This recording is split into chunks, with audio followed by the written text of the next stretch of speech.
አሰላሙ አለይኩም ወራህመቱላሂ ወበረካቱ። ድና የተከበራችሁ የቻናሌ ተከታታዮች እንዴት ናችሁ? ከኛ ጋር አልሐምዱሊላህ ረቢል ዓለሚን።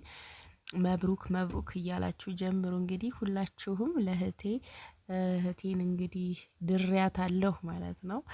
ወገቤን አሰር አድርጌ ድሪያት አለሁኝና ላላገባችሁ አላህ ሳሊህ የሆነ ባል ይስጣችሁ። ለሷም እንግዲህ አላህ ያስምርላት ብላችሁ ዱአ አድርጉላት። እንደምታዩት ለኒካሃው የምትታረድ ፍየል እዚህ ጋር 18 ሺህ ብር ገዝቻታለሁኝ ማለት ነው። እንዴት ነው ዋጋዋስ? አስተያየት ሰጡበት። እዚህ ጋር ደግሞ እንጨት ወደ 4 ሺህ ብር የጨረሰ እንጨት ነው። በነገራችን ላይ እንጨት በጣም ከርስ ነክቷል። ለዛውም ግን አልሐምዱሊላ ገዝተናል። እንደ ነገሩ ያው በአሁኑ ሰዓት ድግስ አያስፈልግም ታውቃላችሁ። ግን የተወሰነ በአቅማችን እንደ ወቅቱም የተወሰነ አድርገናል እና ቀርጽላችኋለሁ ብዬ ነበር። አንዳንድ የቀረጽኳቸውን ቪዲዮዎች አሳያችኋለሁኝ ማለት ነው። እዚህ ጋር ያው ከሁለት ቀን በፊት ምናምን ነው ፍየሏ ተበላላ ብዬ እያበላለዋት ነው። እንጨቱን እየተመተመችው ነው እና እንጨት በጣም ተወዷል፣ ከባድ ነው። ይላይ ግመል እንጨት እንግዲህ አንድ ግመል እንጨት 1300 ብር ነው። አንድ ግመል እንኳን አይደለም፣ አንድ ሸክም ነው የሚሆነው። በጣም ትንሽ ነው ግመል ቢያደርጉት። እንደምታዩት ቆጣሪ ያስገብተናል። እንግዲህ መብራቱም ተዘርግቷል። ያው መለቀቅ ነው የቀረው። ከዚህ በኋላ ሊያበቃለት ነው ማለት ነው ትላላችሁ። የእንጨት ችግር እና ኢንሻአላህ ለሁሉንም የሚያስተካክለው እና ፍየሌን እያበላለኋት ነው እላችኋለሁኝ። ሰውነቷን ትንሽ ትገንባ ብዬ ነው። በጣም ያሳዝናሉ ግን ወላሂ ነው የምላችሁ። በተለይ 2 ቀን ምናምን አብረዋችሁ ከቆዩ ሊታረዱ ሲሉ በጣም ነው የሚያሳዝኑት። እና ያው እንግዲህ አይቀርም ለዚህው ለኛ ሀላል እስከሆኑልን ድረስ እስከተፈቀዱልን ድረስ እና እዚህ ጋር እየተቦካ ነው እንደምታዩት። ያው እኛ ሀገር ላይ ታውቃላችሁ ጎረቤቱ ይተባበራልና እየተባበርን እያቦካን ነው። ከተቦካ በኋላ እንደዚህ እንጨምራለን። ውሃ የሚጨምር ይቆማል፣ የሚያቦካ ይቆማል፣ ዱቄት የሚያደርግ ይቆማል። ዙሪያውን ደግሞ እንደዚህ ያሻሉ ማለት ነው። ይቦካል። እንደዚህ አድርገን አቦክተን ጨረስን። ከዛ እዚህ ጋር ደግሞ የተገዛ ሽንኩርት 3000 ብር አንድ ግማሽ ኬሻ እንኳን በደንብ አልሆንም። እንደምታዩት ሽንኩርት በጣም ተወዷል፣ ነግሬያችኋለሁኝ። እና የበቀለ ነው። አዲስ የተቆረጠ ሽንኩርት የለም። የሆነ ቀይ ሽንኩርት አለ አዲስ የተቆረጠ፣ አሳያችኋለሁኝ። ያ ብቻ ነው ያለው። እሱም በጣም ውድ ነው። ይሄ እንግዲህ በ3000 ብር ይችን የምታክል ሽንኩርት ናት የተገዛችው። ሽንኩርትም ውድ ነው። ያው ድግስ አይደረግበትም ጊዜ ወቅቱ ልላችሁ ፈልጌ ነው። እዚህ ጋር ሙቅ ውሃ እየተጣለ ነው ማለት ነው።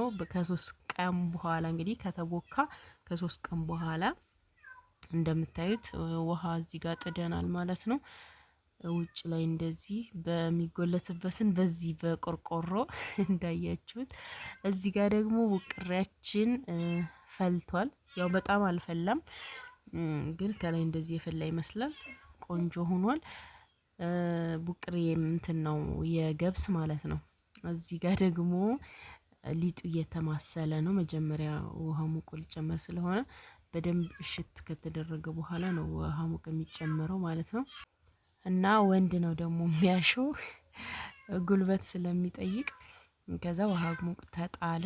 ማታ አካባቢ ላይ ጧት እንደምታዩት በየቤቱ ሁሉም ይለኩሳል። ከዛ ከተለኮሰ በኋላ እንጀራው ይጋገራል። ካለቀ በኋላ ደግሞ ሽንኩርት ይላጣል ማለት ነው። በምታዩት መልኩ ሴቱ ሰብሰብ ብሎ ሽንኩርቱን እንደዚህ ላልጠው ይጨርሳል። እኔ ደግሞ ነጭ ሽንኩርትን ላሳርፋቸው ብዬ እንደዚህ ያደረኩኝና እንደምታዩት ትላልቅ ስለሆነ ቶሎ ላጥኮኝና ዝንጅብሉ ጋር ፈጫውት ማለት ነው ውዶችዬ። እነሱ ደግሞ ሽንኩርቱን ከታተፉ። እንደምታዩት የበቀላለው ግን ማውጣቱ ሲከብድ በቃ ሁሉም ላይ የበቀለ ስላለ ዝም ብሎ ተከተፈ ማለት ነው። እዚህ ጋር ደግሞ ሽንኩርታችን ጥደናል፣ እያበሰልን ነው እላቸዋለሁኝ። እንግዲህ ማታ ነው። ማታ ላይ ዝናብ አስቸግሮ ነበር በጣም። ከዛ ጠብቀን እስከ 9 ሰዓት እንትን አልን ማለት ነው። 9 ሰዓት ላይ ከሌሊት 9 ሰዓት ላይ ዝናቡ ሲያባራልን እየሰራን ነው እንደምታዩት። እና 24 ሰዓት የሚገርማችሁ ነገር አልተኛንም። 24 ሰዓት ሳንተኛ እንደዚህ አቁላላን ሽንኩርት በምታዩት መልኩ። ያው እንግዲህ ምሽት ላይ እንደዚህ ሰብሰብ ብላችሁ ምናምን መስራት በጣም ነው ደስ የሚለው። ድካሙም ቢኖር እንደዚህ እንቅልፍ ማጣቱ ምናምን ሌሊት ተነስተን እንደገና ማታ ብንለው ዝናቡ አስቸገረ አልቆም አለ። ከዛ እስከ ሌሊት ድረስ ጠብቀን 9 ሰዓት ላይ እንደገና ሲያባራ እንደዚህ አመድ እንትን ብለን ሰራን ማለት ነው። ወጣችን እንደምታዩት እዚህ ጋር ንጋት ላይ ነው። ነጋ በቃ ወጡም ከዚህ በኋላ በደንብ መንተክተክ መብሰል ነው ያለበት። ኦሬዲ ተከልሶ አልቋል ማለት ነው። እዚህ ጋር ላሳያችሁ ወጡን በደንብ ሰብታለች ብያችኋለሁኝ። ፍየሉ በጣም ስብ ነበረች። ከዛ ወጡ በምታዩት መልኩ እንደዚህ ሆኖ ደርሷል። እዚህ ጋር ደግሞ ተቀንሷል ማለት ነው። ያው ለሙሽራ ወደ ጎን ይሆናል አይደል? ሌላው እዚህ ጋር ደግሞ ያው ከእንግዶቻችን ሌላ ሃይማኖት ተከታዮች አሉና ለነሱ እዚህ ጋር ላዘጋጅ ነው ማለት ነው። እዚህ ጋር ቀይ ሽንኩርት አለ እንደነገርኳችሁ ቅድም አሳያችኋለሁ ያልኩት ኪሎ 150 ብር ነው። እቺ 2 ኪሎ ናት 300 ብር ይዛለች ማለት ነው። ሌላው የ100 ብር ቀይ ስር አለ። ጎመን 50 ብር ነው። ቃሪያም 50 ብር ነው። እዚህ ጋር ደግሞ አይደርቄ ወይም ሀበሻ ጎመን አለ። እሱ ደግሞ የ200 ብር ነው የገዛሁት።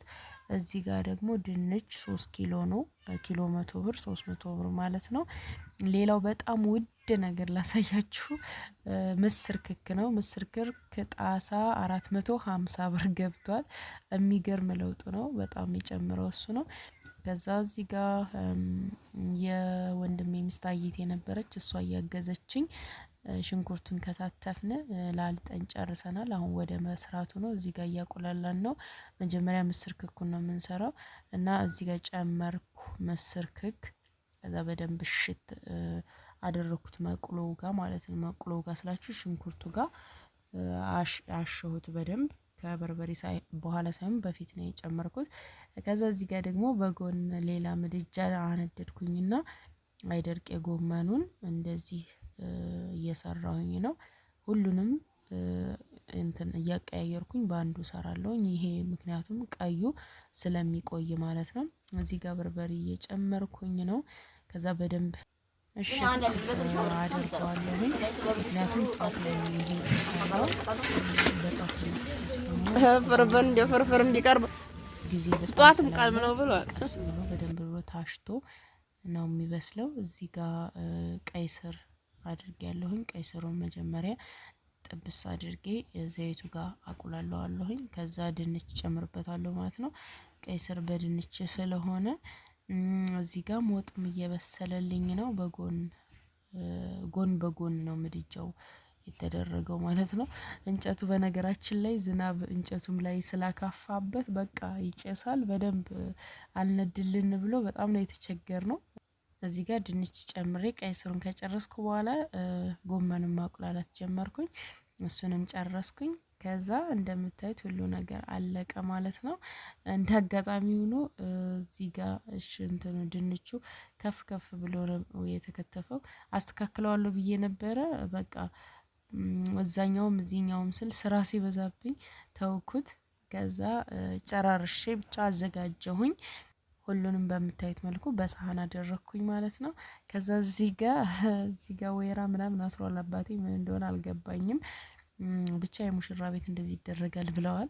ከዛ እዚህ ጋር ደግሞ ያው ቀዝቃዛ ነገር ደስ ይሌለ ሳር እንደዚህ ጨፌ ሲደረግ እንግዶቻችንን መምጣት ጀምረዋል። ያው የኛ ቤተሰቦች ናቸው ያሉት እንግዳ የሚቀበሉት ማለት ነው።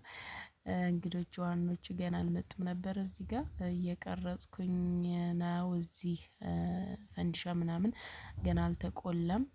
ያሉትን ነገሮች አስተካክዬ ቤቱን እንደዚህ አድርጌ ፏፏ አደረኩት ማለት ነው። እንግዳ መቀበያችንን እንግዲህ የአረብ ሀገር ጥሪት ቤታችሁ እንደዚህ ነው። እንግዳ ትቀበሉበታላችሁ። ቤት ሲኖራችሁ ሰፋ ያለ ቤት ደስ የሚለው ለዚህ ነው። እና አልሐምዱሊላህ ወንድሜም እዚሁ ቤት ዳርን፣ እህቴንም እንደዚሁ እሷም ባትኖርም ብትኖር በነገራችን ላይ ብዙ ነገር ይደረግ ነበረ።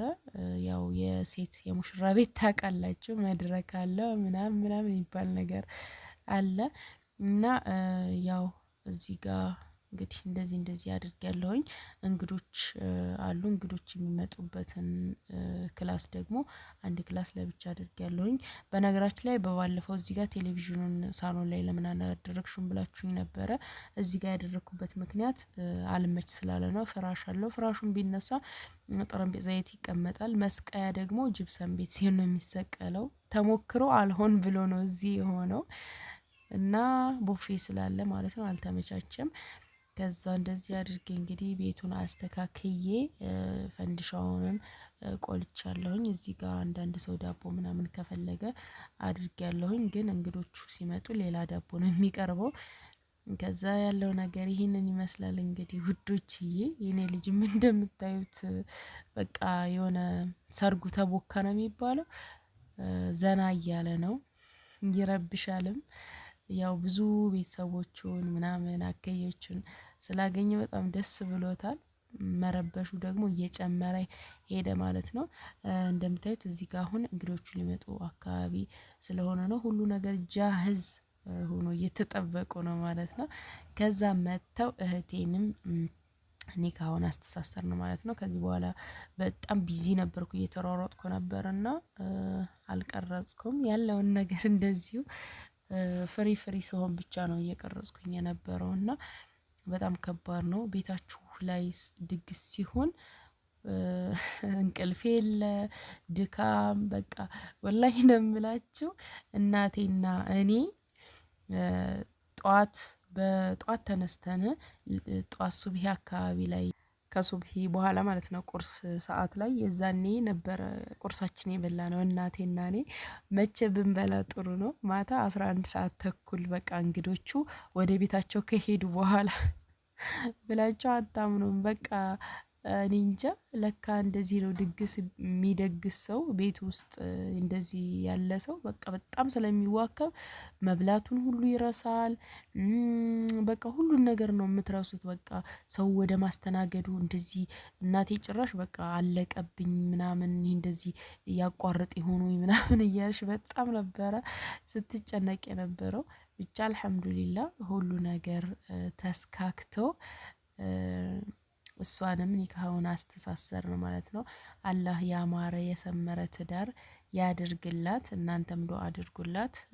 በጣም ወዳት ታናሽ እህቴ ናት፣ ምሳሳላት እና አላህ ለሀገሯ ያብቃት። ሁለቱም የሉም በስደት ዓለም ሆነው ነው እንግዲህ ኒካህ የተሳሰሩት ያው በፊት ስለሚተዋወቁ እና ያለው ነገር ይህንን ይመስላል። አላህ ያላገባችሁትን ትዳር ይስጣችሁ ነው የምለው። ትዳር ማለት በጣም ደስ የሚል ነገር ነው። አላህ ደግሞ እነሱንም ተሳስበው ከዚህ በኋላ ጥሩ ነገር የሚያደርጉ ጥሩ ደረጃ ላይ የሚደርሱ አላህ ያደርጋቸው እና ውዷ እህቴ መብሩክ መብሩክ መብሩክ ብያለሁኝ። አልፍ መብሩክ። እናንተም መብሩክ በሉልኝ ታናሿን እህቴን እና ያማረ የሰመረ ትዳር ያደርግላቸው። የዛሬ የቀረጽኩት ቪዲዮ እንግዲህ ይህንን ይመስላል። ደስ ብሎናል። የሰው ደስታ የሚያስደስታችሁ ደግሞ የደስታችን ተካፋይ ሁኑ። ሀሳብ አስተያየት ካላችሁ ኮሜንት ላይ አስቀምጡልኝ። ጥያቄም ካላችሁ እመልሳለሁኝ ማለት ነው። እና ሰሞኑን በጣም ቢዚ ነበርኩኝና ነው። ከዚህ በኋላ ለምትጽፉልኝ ሪከርድ ለምታደርጉልኝ ልጆች በነጻነት እመልሳለሁ። እቃ ማዘዝ የፈለጋችሁ ካላችሁ ኮሜንት መጀመሪያ ላይ ስልኬን አስቀምጥላችኋለሁኝ። የፈለጋችሁትን እቃ ማዘዝ ትችላላችሁ። ኢንሻአላህ በቀጣይ ቪዲዮ ተመልሼ እስከመጣ አላህ ሰላማችሁን ብዝት ያድርገው፣ ሀገራችንንም ሰላም ያደርግልን። ወሰላሙ አለይኩም ወራህመቱላሂ ወበረካቱ።